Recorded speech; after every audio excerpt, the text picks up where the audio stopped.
Doctor ಅನಾಶ್ ಭಟ್ಟದಿರಿಪಾಡ್ ಇವರ ಒಂದು ಸಂಕ್ಷಿಪ್ತ ಪರಿಚಯ. ಇವರು ಮೂಲತಃ ಕುಣಿಗಲ್ ಅವರು ಆಗಿದ್ದು, ಇವರ ನಾಟ್ಯ ಮಾತ್ರ ಅಲ್ಲದೆ ಅವರ ವ್ಯಕ್ತಿ ಚಿತ್ರವೂ ಹೌದು. ಇವರು ಮೂಲತಃ ಕರ್ನಾಟಕ ಕುಣಿಗಲ್ ಇಂದ ಬಂದವರು. ತಮಿಳುನಾಡು ಅಂತ ಕಿರ್ಚ್ಕೊಂಡ್ಬಿಡ್ತಾರೆ. ಆ ಪರಿಕಲ್ಪನೆಯನ್ನು ಸ್ವಲ್ಪ ಬದಲಾಯಿಸೋಣ. ತಮಿಳ್ ಪರಂಪರೆಗಿಂತಲೂ ಹಳೇದಾಗಿ ಅಂದರೆ ಸರಿಸುಮಾರು ಕ್ರಿಸ್ತಶಕ 680ರಲ್ಲಿ ಬಾದಾಮಿಯಲ್ಲಿ ಮೊದಲನೇದಾಗಿ ಭರತನಾಟ್ಯ ಪ್ರಾರಂಭ ಆಗಿದ್ದು. ಉಲ್ಲೇಖ ಕಾಂಟ್ರವರ್ಸಿ ಆದರೂ ಪರವಾಗಿಲ್ಲ, ಇತಿಹಾಸ ಸಾಕ್ಷಿಯಾಗಿ ಈಗಲೂ ಕೂಡ ಬಾದಾಮಿ ಶಿಲಾಶಾಸನ ನೋಡಿದಾಗ ಅಚ್ಚಲ್ಲನ್ ಅಂತ ಒಂದು ಅವನು ಕರ್ನಾಟಕ ಆಗಲಿ ಅಥವಾ ದಕ್ಷಿಣ ಪ್ರಾಂತ್ಯದ ಶಾಸ್ತ್ರೀಯ ನೃತ್ಯಗಳಿಗೆ ಮೂಲ ಪುರುಷ. ಒಂದು. ಎರಡನೇದು, ಸರಿ ಸಾರ್ ಎಲ್ಲ ಓಕೆ ಮಾಡೋದೆಲ್ಲ ತಮಿಳ್ನಾಡವ್ರ ಮಾರ್ಗ ತಾನೆ. ಹೌದು, ಆದರೆ ಕರ್ನಾಟಕಕ್ಕೆ ತಮಿಳ್ನಾಡಿನ ಇನ್ಫ್ಲೂಯೆನ್ಸ್ ಅಥವಾ ಛಾಪು ಬರೋಕ್ಕೆ ಸ್ಟಾರ್ಟ್ ಆಗಿದ್ದು ಚಿಕ್ಕ ಚಾಮರಾಜೇಂದ್ರ ಒಡೆಯರ್ ಕಾಲದಿಂದ. ತಂಜೈ ನಾಲ್ವರಲ್ಲಿ ಚೆನ್ನೈನವರು ಸರಿಸುಮಾರು 1800 ಕಾಲದಲ್ಲಿ ಮೈಸೂರು ಆಸ್ಥಾನಕ್ಕೆ ಬರ್ತಾರೆ. ಅಲ್ಲಿಂದ ಕರ್ನಾಟಕದಲ್ಲಿ ತಮಿಳ್ ಸಂಪ್ರದಾಯ ಪ್ರಾರಂಭ ಆಗಿದ್ದ ಬಿಟ್ಬಿಟ್ರೆ ಅದಕ್ಕೂ ಮುಂಚೆ ಅಂದರೆ ಸರಿಸುಮಾರು ಅದಕ್ಕಿಂತ ಒಂದು 700-800 ವರ್ಷಗಳ ಹಿಂದೆಯಿಂದಲೂ ಕರ್ನಾಟಕ ನಾಟ್ಯ ಸಂಪ್ರದಾಯ ನಡೀತಾ ಬಂದಿದೆ. ಅದೇ ಸಂಪ್ರದಾಯದಲ್ಲಿ ದೇವದಾಸಿಗಳು ಬಂದರು, ರಾಜದಾಸಿಗಳು ಬಂದರು. ಅದೇ ಸಂಪ್ರದಾಯದಲ್ಲಿ ನಮ್ಮ ಗುರುಗಳು ಬಂದರು, ಒಳಗೂರು ಮಹಾವೈದ್ಯನಾಥ ಅಡಿಯವರು. ಅವರು ಕಲ್ತಿದ್ದು ಮೈಸೂರು ರಂಗಮ್ಮನವ್ರ ಹತ್ರ. ಹಳೇ DVG ಅವರ ಕೃತಿಗಳನ್ನು ನೋಡಿದ್ರೆ ರಂಗಮ್ಮನವ್ರ ಹೆಸರುಗಳು ಕೂಡ ಸಿಗುತ್ತೆ. ಅವರು ಬರೆದಿರೋ ಶಬ್ದವನ್ನು ಇದೀಗ ನಾನು ನಿಮಗೆ ಪ್ರಸ್ತುತಪಡಿಸಲಿಕ್ಕಿದ್ದೇನೆ. ಈ ಪೂರ್ಣ ಪ್ರಸ್ತುತಿಯಲ್ಲಿ ನಾನು 3 ಐಟಮ್ಸ್ಗಳನ್ನು ಆಯ್ದುಕೊಂಡಿದ್ದೇನೆ. ಸಾಮಾನ್ಯವಾಗಿ ಭರತನಾಟ್ಯದ ಪೂರ್ವರಂಗ ಅನ್ನೋದು ಕರ್ನಾಟಕ ಸಂಪ್ರದಾಯದ ವೈಶಿಷ್ಟ್ಯ. ತಮಿಳು ಸಂಪ್ರದಾಯಗಳಲ್ಲಿ ಎಷ್ಟೊಂದು ಪೂರ್ವರಂಗ ಮಾಡಲಿಕ್ಕಿಲ್ಲ. ಪ್ರಥಮವಾಗಿ ಮಲ್ಲಾರಿ ಅಂದರೆ ದೇವರುಗಳನ್ನ ಕರ್ಕೊಂಬರೋದು, ದೇವ್ರು ಮಾಡೋದು, ಜಾತ್ರೆ ಮಾಡೋದು, ಇವೆಲ್ಲ ನಮ್ಮ ಕರ್ನಾಟಕದ ಹಿರಿಮೆ. ಅದೇ ಸಂಪ್ರದಾಯದಲ್ಲಿ ಮಲ್ಲಾರಿ ಮೊದಲನೇದು.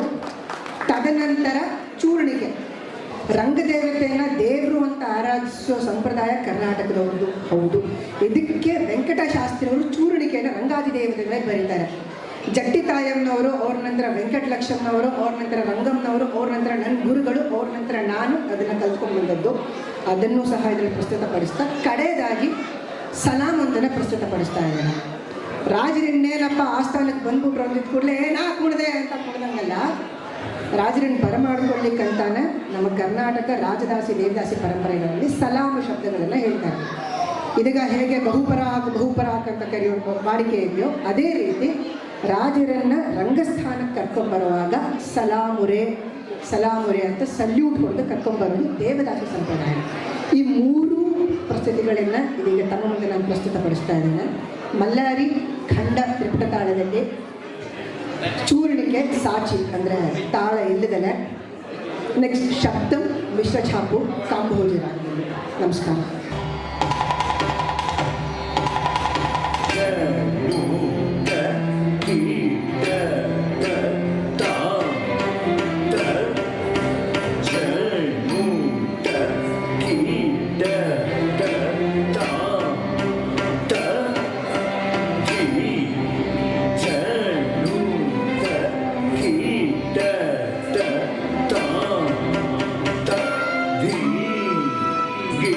Da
ಶರದಭ್ರ